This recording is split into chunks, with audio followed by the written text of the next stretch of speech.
Welcome back. We are in Genesis 27. We're reading about Jacob, who tricks his dad into giving him all of his brother's stuff, and then how all that goes. Little sneaky boy, little sneaky stealing boy, who's not a boy, he's actually a man. Let's get into Genesis 27. Now it came about when Isaac was old and his eyes were too dim to see, that he called for his older son Esau and said to him, "My son." And he said to him, "Here I am."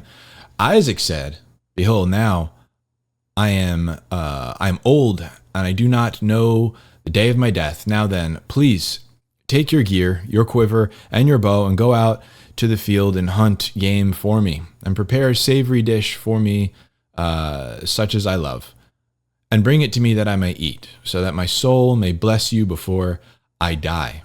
Rebekah was listening while Isaac spoke to his son Esau.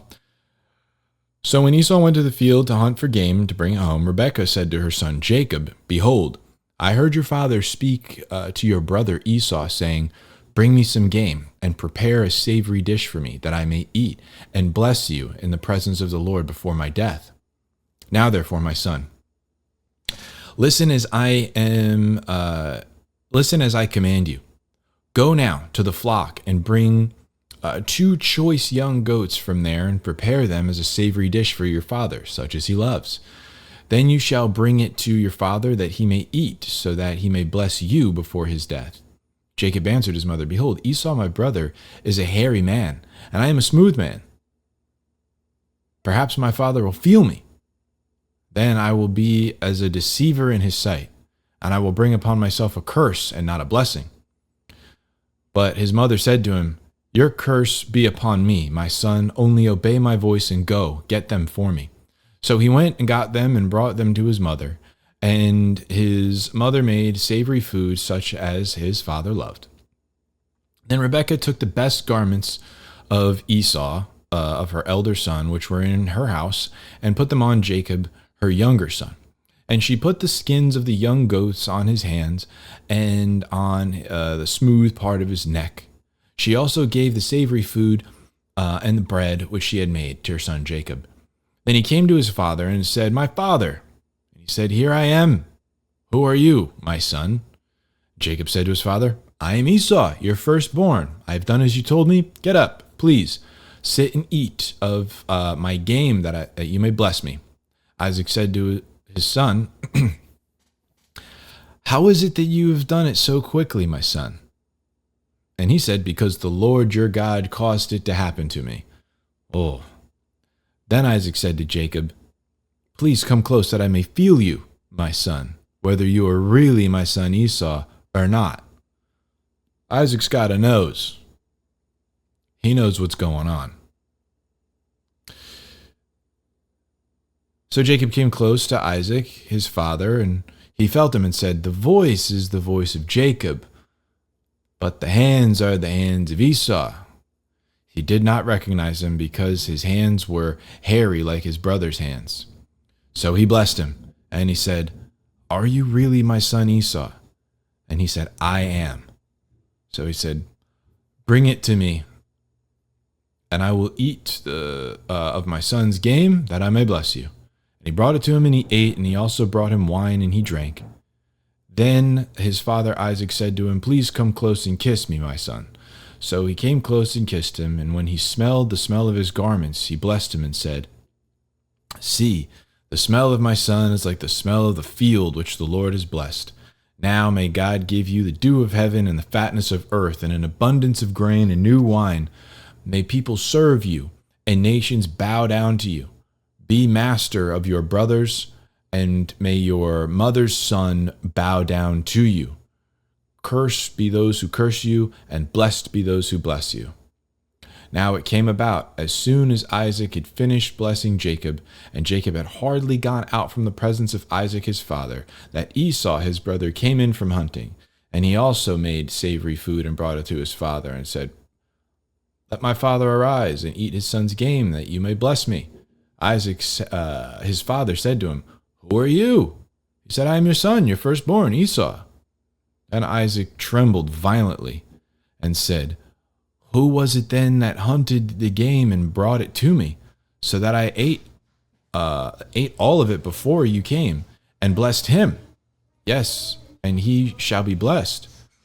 When Esau heard the words of his father, he cried out with an exceedingly great and bitter cry, and said to his father, "Bless me even more, also, my father."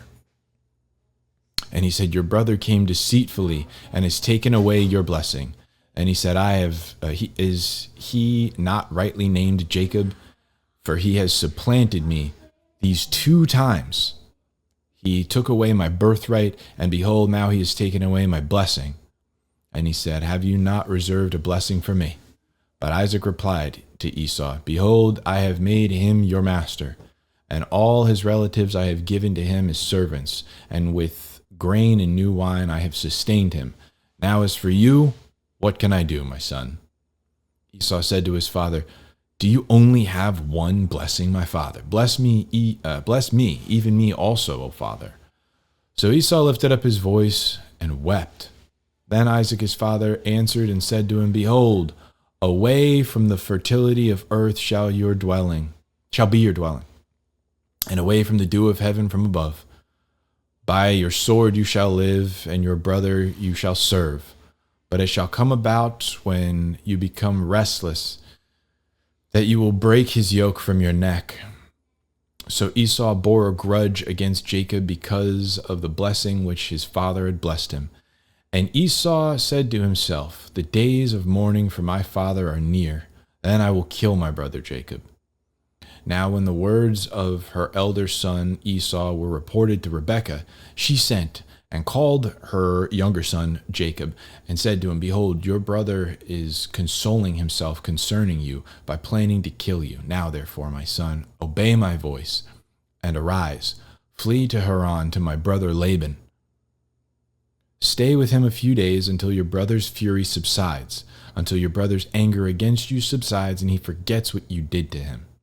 Then I will send and get you from there. Why should I be bereaved of both of you in one day?"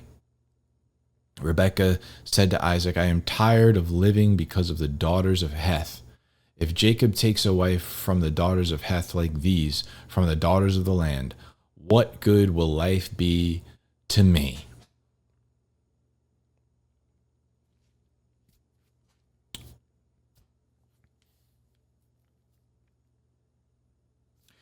This is no shade to sweet old Rebecca, but boy, does she fit a stereotype. Nobody's good enough, and full of bad ideas. Now, in the providence of God, he works all things together for good. So even in the deception, this was all foretold by God, that this was how everything was going to conspire, and it was going to work out this way. And God was going to use the imperfection of these folks to really create this archetypal people and this state of soul, this state of being. And he was going to work in spite of that for a large chunk of human history. And one thing that we have to, and that it's very clear in the inception of the people of Israel and the whole Judaism religion and the people, the ethnicity, is that it's born out of like, God's going to do a great thing for you, and you are going to do a bunch of bad things and try to gather it and steal it all up. And you're going to mismanage it, and mismanage his blessing, and you're going to be awful and gross, and a lot of the time. And sometimes you're going to be good, and a lot of times you're not going to be good. And sometimes you're going to worship your God, but a lot of times you're not. And you're going to take advantage of a lot of people, and the ladies are going to be it's unsavory. What Rebecca is telling Jacob to do here, and Jacob listens. He's no integrity. Is no integrity. He just wants to take what doesn't belong to him, and that's the inception. That's the origin story of Jacob, who's then later called Israel, who becomes the father of the 12 tribes of Israel. Its inception is in, I'm going to take something that doesn't belong to me. I'm a heel grabber. So he goes from, and we'll see, he goes from being called heel grabber or supplanter, or I'm going to take what doesn't belong to me, to Israel, changes his name to Israel, which just means to fight with God. So it's crazy to me that people try to, they want to take that, the Hebrew Israelite, whatever those guys are that like want to, but we're the real ones. Like, why do you want that as your origin story? Why do you want to come under that whole thing? Like, just be a Christian. We've got a great history. Just be that. Grafted in, skipped all the nonsense, got right into the good stuff. Why do you want this? And it's that whole taking something that doesn't belong to me thing, where we want in on the history and some sort of like unrealized blessing that supposedly they have or something. No.